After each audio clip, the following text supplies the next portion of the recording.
Hello mga kabayabas! Welcome back sa aking channel. So for today's pag mga kabayabas ay magluluto po tayo ngayon ng adobong karning manok. At mamaya po ay pupunta po dito yung nanay at tatay po ni Pipoy. Kaya sana patuloy po niyo ako supportahan sa aking vlog. Sa walang sawa po niyo pag-suporta at mag-ingat po kayo palagi. God bless po. Ito na po mga kabayabas yung ating patatas. Ito po yung ating bawang, sibuyas. At ito na rin po yung ating oyster sauce. Tsaka ito na rin po mga kabayabas yung ating karning manok. Binababad na po natin sa tubig. Dahil yan po ay frozen. Ayan mga kabayabas. Bale ito muna po sibuyas ang ating hihiwain. Dahil yung ating pong bawang ay hiwa na po.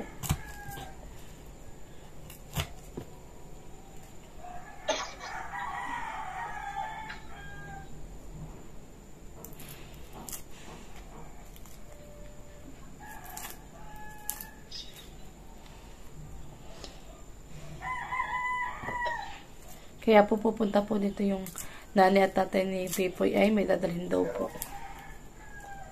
May dadalhin po dito. Kaya atin pong pagluluto ng ulam.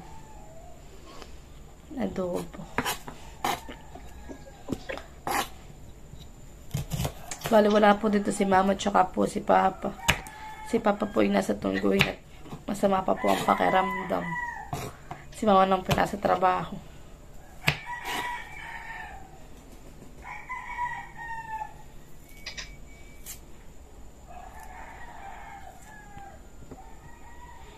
Kahapon po si Papa po pina-check up namin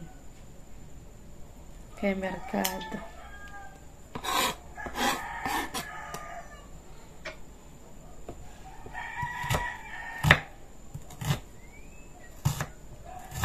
Kumain na po natin itong ating sibuyas.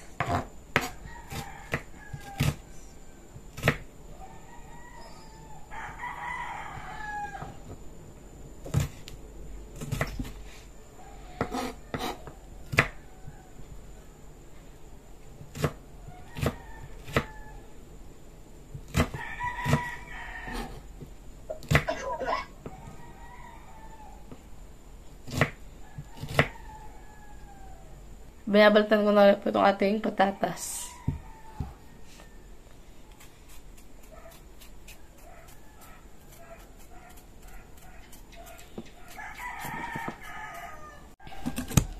Iwain na po natin ang patatas.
Yan mga kabayabas, balik tayo po ay magpapaikit na ng ating kawali. Yan.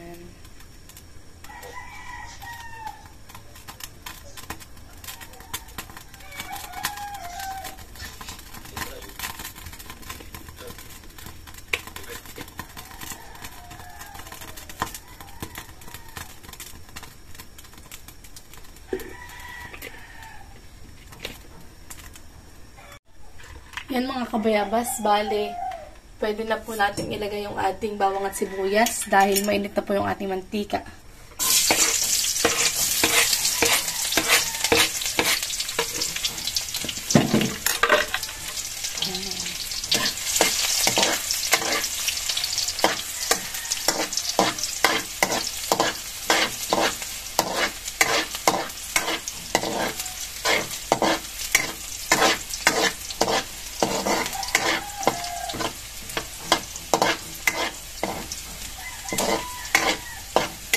para po pagpunta ng nanay at tatay ni Pipoy ay mapapakain po natin ng kanin. Tayo po magluluto ng ulam. At may dadalhin daw po dito sa akin na hipon. Hipon sa Agus po.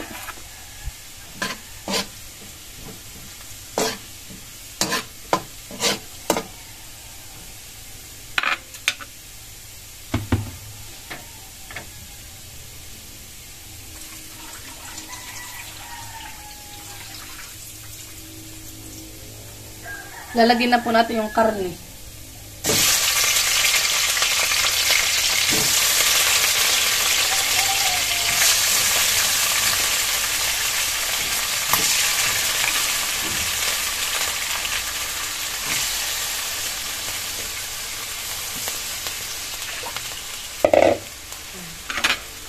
Atin naman po nga haluin. May on.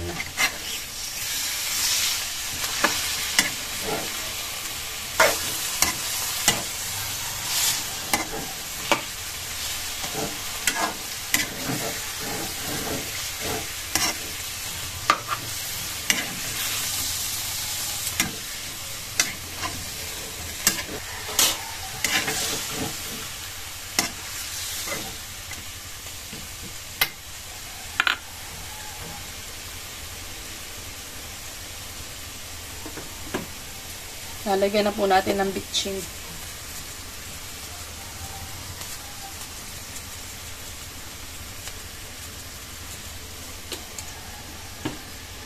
Tsaka po ng paminta.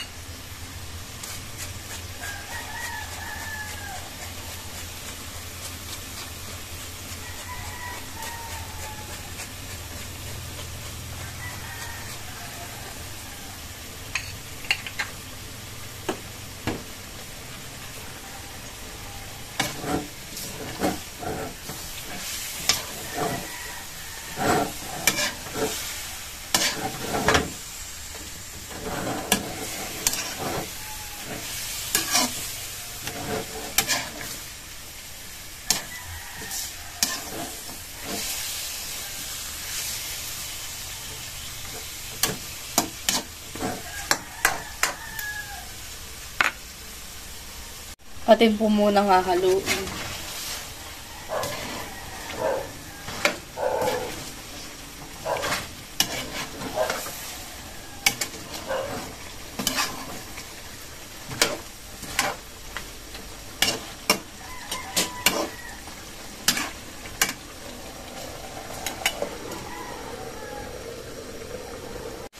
Lalagyan na rin po natin mga kabayabas itong ating patatas.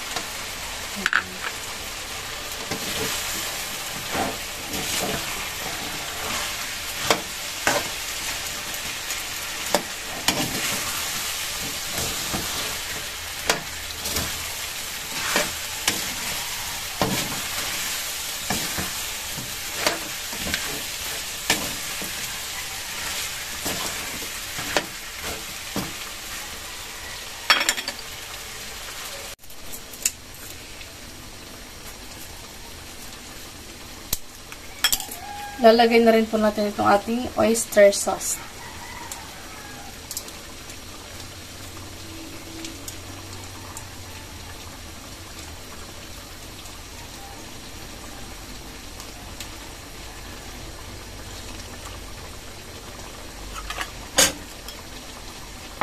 Atin po ulit hahaluin.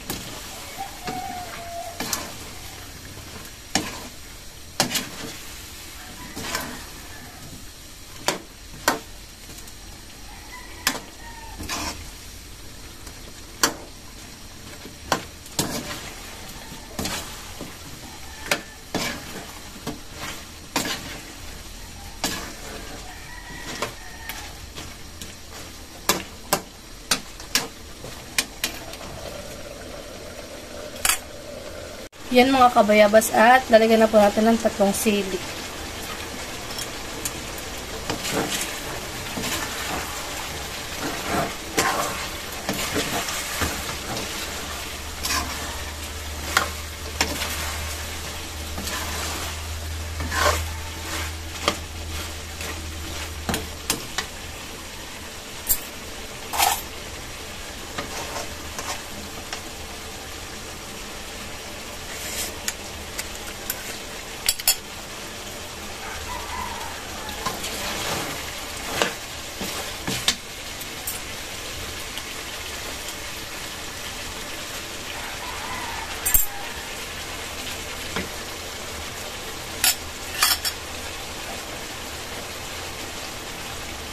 Yan mga kabayabas, bali luto na po ang ating adobong karning manok. Yan. Yan mga kabayabas, bali tayo po ay magsasain. At sila mama po ay dito kumain bago po sila umalis ng umagahan. Pero magsasain pa rin po ako.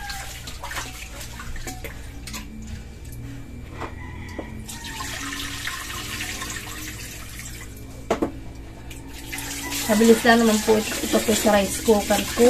Lulutuin yung sinain. Yan mga kabayabas, bali sinaklang po na po yung ating sinain. Kain ka na po tatay. Ito po yung akin na po kaya na? Oo, isa na po. Gusto mo pa kaya nini ng isa? Sige po.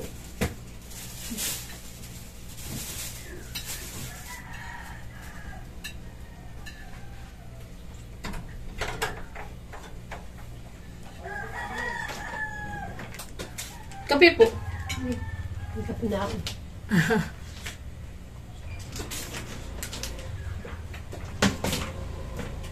Baka po mamaya si Pipo ay padating. Bakit? Oh. Ay, nasa Tanay po. Nanghiram po sa tito ko ng motor. Ah. May kamag-anakan po kami sa Tanay. Aba, di mo tarong na yun nasa saan? Batangas. Nasa Batangas po. Ay, sila po yung nandito sa Tanay. Nag-escort po sila.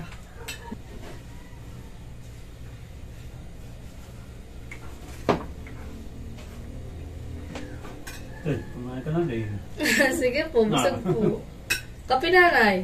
Sige.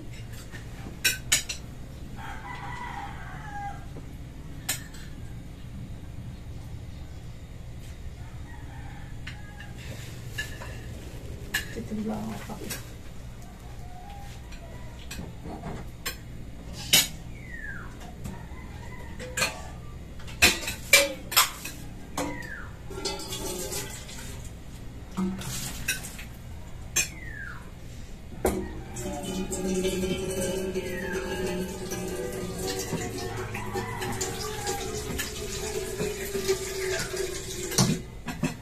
Eh, may sasang na may asin. Oo.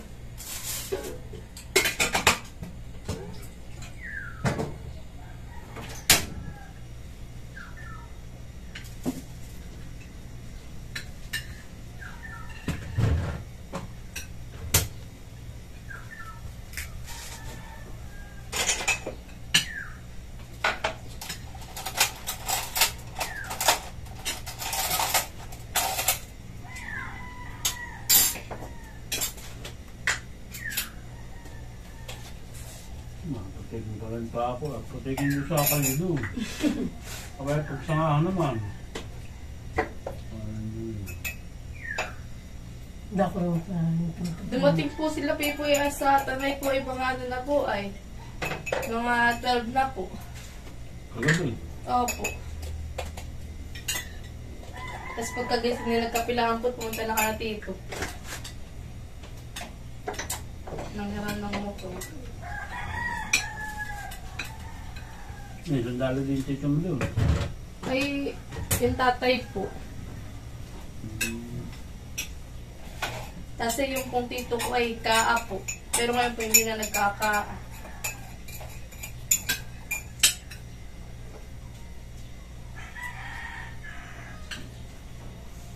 Baka yung dati, baka hindi pa yun. Mga pasa po.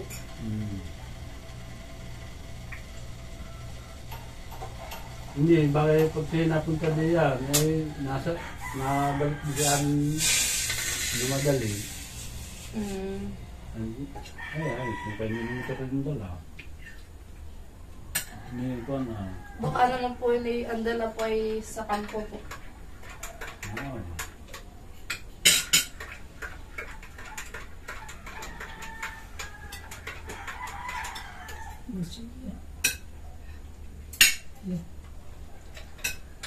Magkano na niniyapin mo naman? Hindi ko lang po alam. Sabi nagkalata yung aking bata. Pwede na. Ano ah? Yan, laganan. Tandaan. Ay, dapat yan. Say, pabiyako ng pre. Yan mga kabayabas, bali ang dala po ng nanay ni Pipoy at saka po ng tatay. Ito pong pako. Yan pong pako ang dala. Fresh na fresh po. Kakukuha po yan ng nanay. Tapos po ay may dala rin pong hipon. Nilagay na po niya dito sa Tupperware.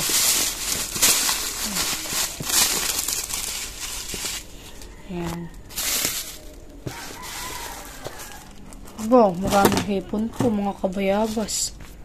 Thank you po nanay at saka po tatay. Ito po galing dun sa nanay at tatay po ni Pipoy. Bali yung tatay po ni Pipoy ay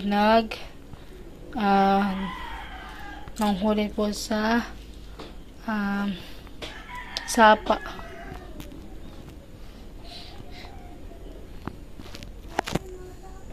Yan mga kabayabas, bali lalagyan ko na po ng asin iyan. Para po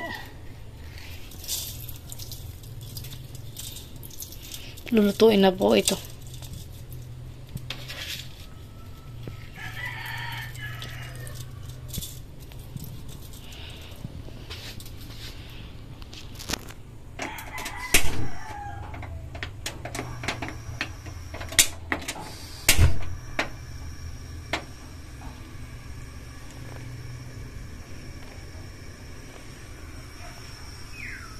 Yan mga kabayabas, bali luto na po yung ating hipon. Nagaling po dun sa nanay at tatay po ni Pipoy. Thank you so much po.